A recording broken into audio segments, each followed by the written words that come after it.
Right then. So, firstly, thank you very much for coming on to our Slothbox podcast. We've had a variety of interesting characters on here, half of which you've kind of given them nicknames, which have been fairly interesting. And some of them have liked them, some of them have raised their eyebrows. But we're going to find out about the man behind the nicknames now, Mr. Richard Maynard. How are you, sir? Very good, Paul. Thank you for the invite to come on with you. It's great to speak with you. Brilliant, brilliant. Right, so listen, you've got real depth to you in terms of boxing, your background, etc. A lot of people really know that, and that they just know you as this incredible PR person. But there's a lot more to you. So we're going to sort of shine a torch in a few corners today. Don't get too nervous over there. So, what Okay, was your Ross. what was your earliest memory in boxing?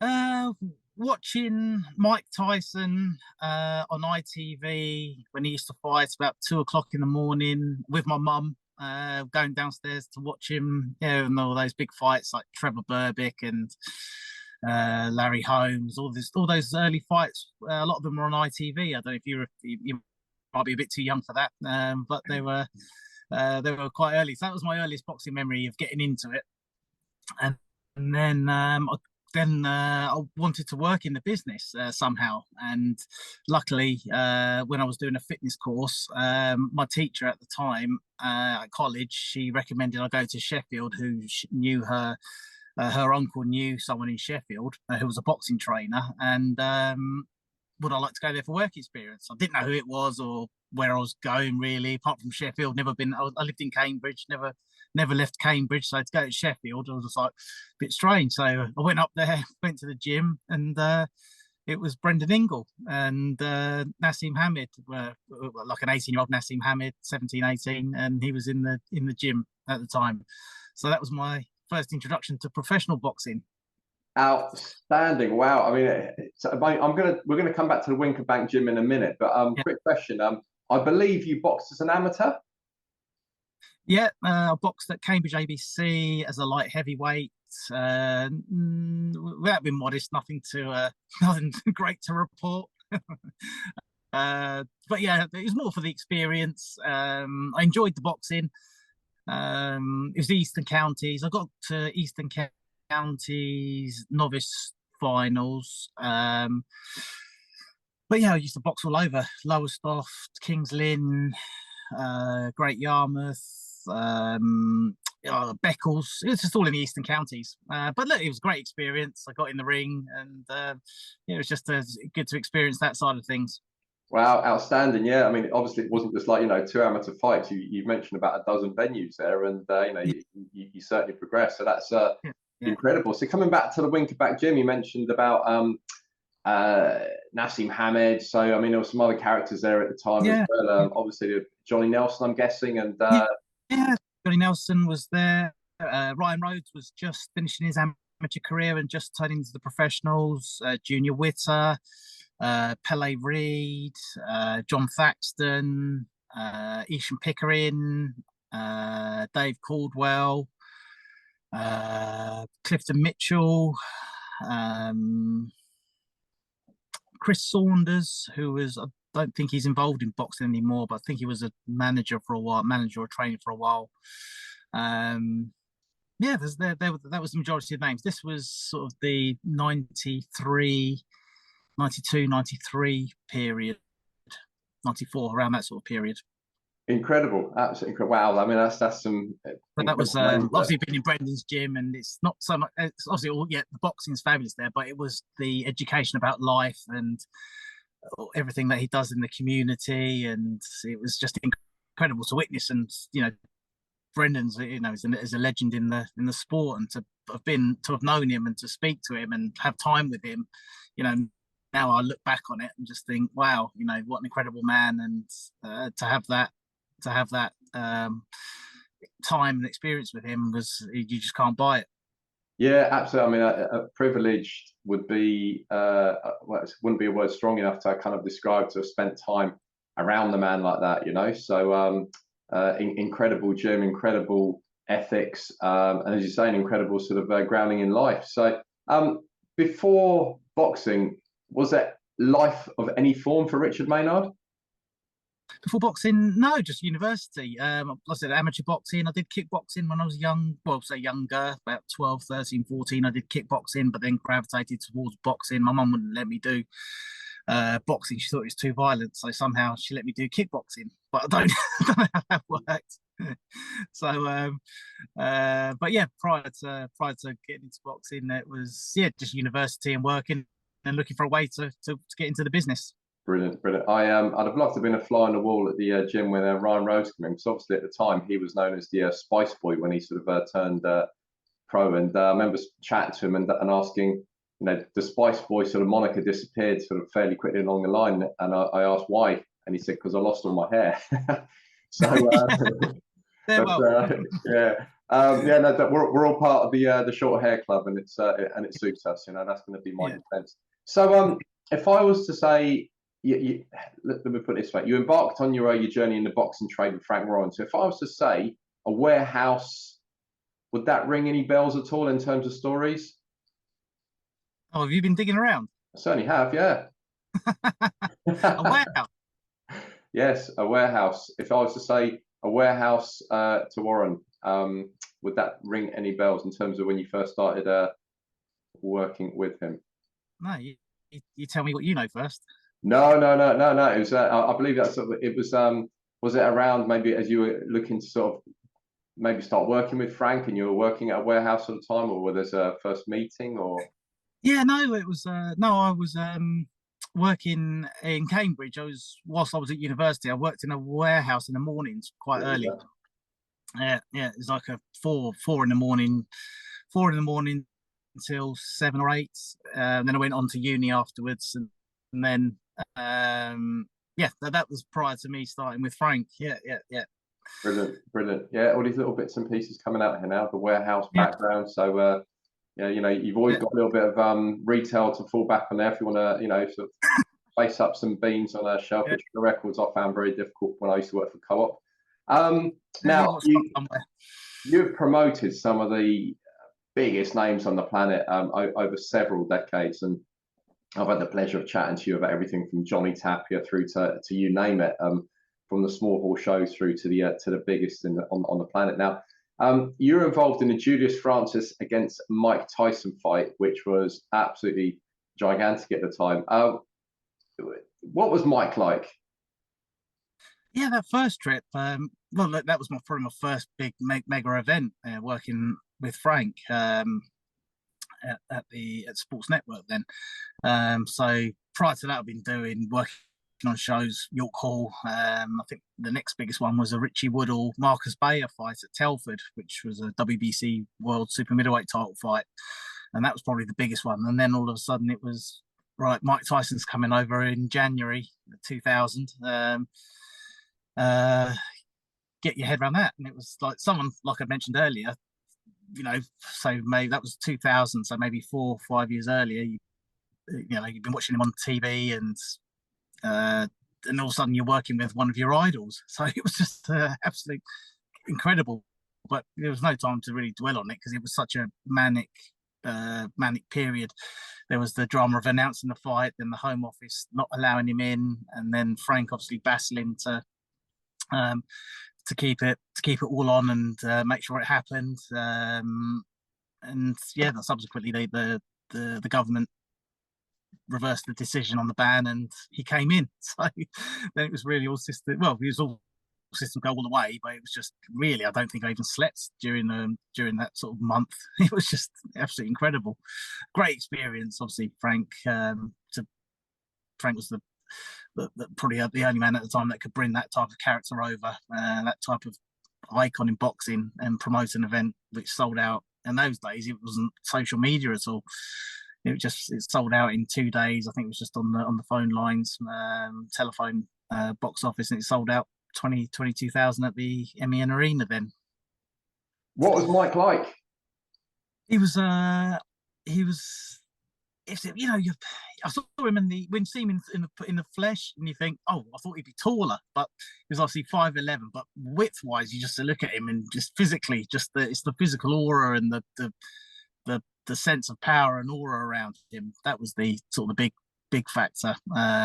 So a lot of the time I just thought on the peripheries and just keeping my distance. I dealt with a lot with the PR teams, Showtime at the time, and his own management. Yeah, we did speak on a couple of occasions, just asked what I was doing and who I was working for, and it was very brief chats. But it was pleasant. It was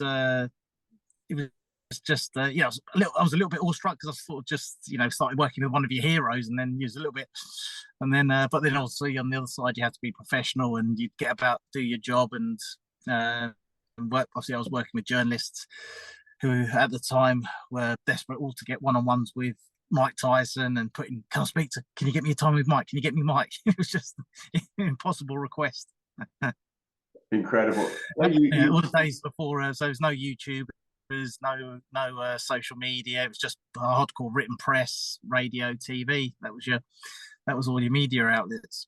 Unbelievable. If memory serves me correct, wasn't that the fight where Julius got the soles of his boots sponsored by the Daily Mirror? So yeah, of the possibility that if he was to get knocked out, then there would be a photographer there ready to take the shot, and that happened obviously within the first round. Yeah. The Frank's relationship with Piers Morgan, who was editor at the time of the Mirror, so he secured that deal. But yeah, it was quite an innovative deal. Definitely different. Yeah. What's the craziest story you've got from any show in America that you've been involved in? Oh wow, you caught me on the hop on that one. Not so much crazy. There was nothing really. Oh, crazy! Yeah, just thinking about it. Johnny Tapia. Going back to Johnny Tapia, we that was the January 2000, the month with Mike Tyson. I think we went out to America and Johnny Tapia was defending his WBO bantamweight title. Can't remember the opponent's name, but it was in his hometown, Albuquerque. And I just always remember getting there and on the arena on the day, and the ring was just basically just left in a heap in the middle of the ring. We thought someone was putting the ring together. Like a Mike Goodall, the equivalent of Mike Goodall over there. And we come to a certain time and the ring's still not up, and it's just a heap of canvas, ropes, posts, just all in the middle of this arena. And we said, "No, excuse me, mate. Who's gonna put this ring together?" And he goes, "Well, you guys, you guys are gonna put it together." So we're on the phone back to Mike Goodall. Mike, how'd you put this ring together? So and like I said, there's no social media, so there's no YouTube or no video calls like this at the time. So basically, there's a step-by-step guide over the phone how to put a ring together. So, that's mad. Not an actual boxer related story, but that's a great story. That's a great story. Yeah. And again, you've added to your toolkit there. If Mike does ever get short, he knows that you've gone through the drill now. You're ready to go, mate. Oh, that was 20 years ago. You might need a little refresher course, but I reckon you'll still be good to go.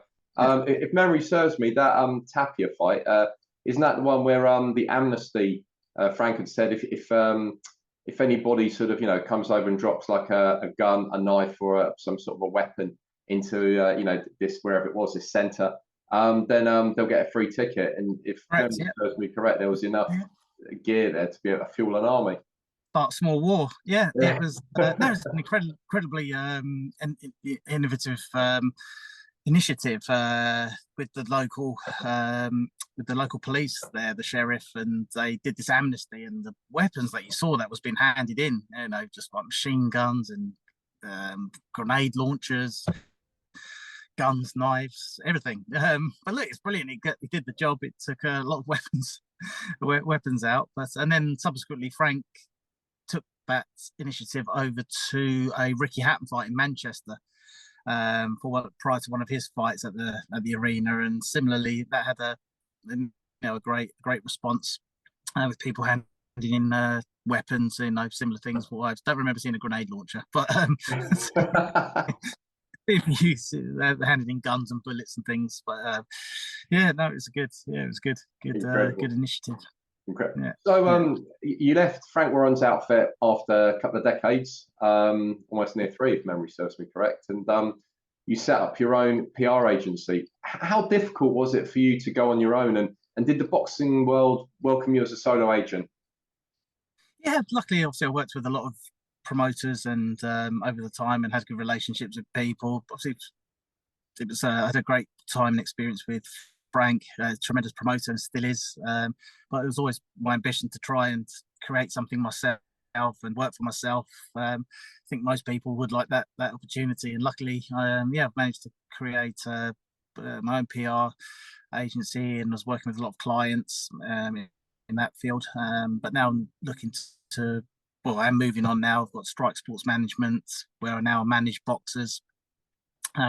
Still transferring my skills from the PR and the contacts that I've made in the PR in the media world to the benefit of the boxers that I manage. So obviously they're benefiting from the PR side of things. I'll come back in a second just to the PR, but you mentioned about management. I've been lucky to interview a few of your fighters who are leaving a lovely sort of trailblazing essence of success behind them. Tell us, let the listeners know the fighters currently under your wing. Yeah, well, at the moment it's only 5 fighters, so just starting off, but they keep me busy. So starting off with Lucy Wildheart, she's top 10 world rated featherweight, 10-1, trained by Sam Mullins down at Churchill's. She's very close to challenging for a world title. Very excited by her. Great to work with.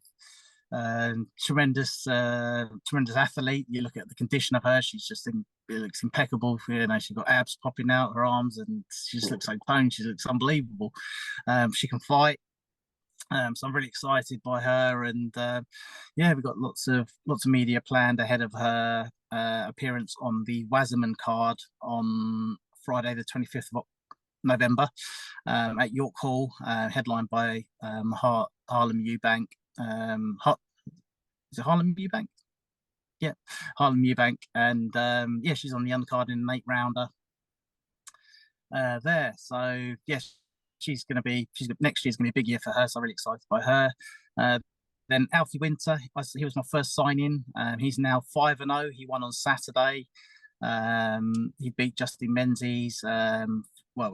Justin didn't come out after the first round, but Alfie was on fire. Don't know if you've seen the video of it yet on YouTube, but yeah, Alfie really put it on him and came out and did a real good number. I think the only one to stop him in the first round was Pat McCormack. But Alfie certainly looked good. So looking to try and get him one more fight before the end of the year. He was injured, so he was so he's out for a couple of months, which slowed him up. So hopefully by the end of the year, I'd like him to be 6-0 and then push on for a Southern Area title next year. Then I've got Conor Mistiades, a light heavyweight in Manchester. He's trained by Anthony Farnell. He's injured his shoulder, so he's having surgery this week, and he'll be out in action for his first fight under me, hopefully by the end of the year or early next year. But you're looking for big things from him. And then I've got Robert Vincent. He's trained by Bradley Skeet down in Orpington. He made his debut on Saturday. He beat a good opponent in Alexander Zeladin, who'd had 45 fights, and Rob boxed tremendously toward us, just boxed him. Great head movement, foot movement, a few little dazzling show busy skills. So I let him off that one. Obviously, Alexander's quite a dangerous opponent and wanted him to come and fight, but Rob kept him at the end of his jab and kept moving, which is quite wise, but looked sensational. So his mum Anita did a tremendous job selling tickets. So he had a real good crowd there on Saturday cheering him on. Really made a good atmosphere. So I'm looking to get him out before Christmas as well. One more fight, and then I've got a new pro, Joel the Beast Bartel. He makes his debut. Hopefully, it might be a bit too tight before the end of the year, but being the new year, he's trained by Mark Tibbs down at the Rainham Boxing Club. But he's a top talent. He's gonna probably box at super welter, or he's at middle, but probably going to be doing super welter. But very excited by him. He's going to be a big name to watch out for next year as well. So yeah, that's it for the moment. But there's always a few more signings that can be made along the way. So we'll see what comes up. Incredible, absolutely incredible, and the adaptability from working with the world of PR, from putting up boxing rings to working in warehouses. There's no end to the talents of Richard Maynard. Whatever the problem is, the man can solve it. He's like the A-team. Now, talking about other honours to add to the list, you recently became the chair of the Boxing Rights Club in May of this year. How much of an honour was it to get elected into that post? Well, no, it's I've been in the club for a long time on the committee, and yeah, it was my term was coming up, so I dodged it long enough. And Colin Hart sort of said, "It's your turn." I thought they'd forgotten it over the COVID period, but no, Colin held me to account, and I got to serve my 2-year term. Done my first year, so one more next year, which is a big one, 70th, and it's going to be a very big event. As you've been there yourself, it's the Savoy Hotel. It's a really grand occasion.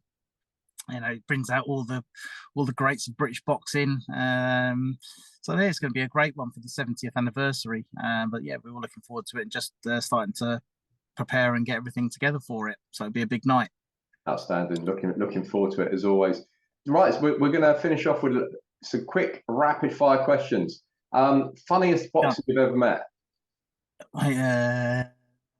Johnny Tapia. Good answer. Which boxer has been the hardest work? Actually, truthfully, a lot of them have. I've never had real hard work with them.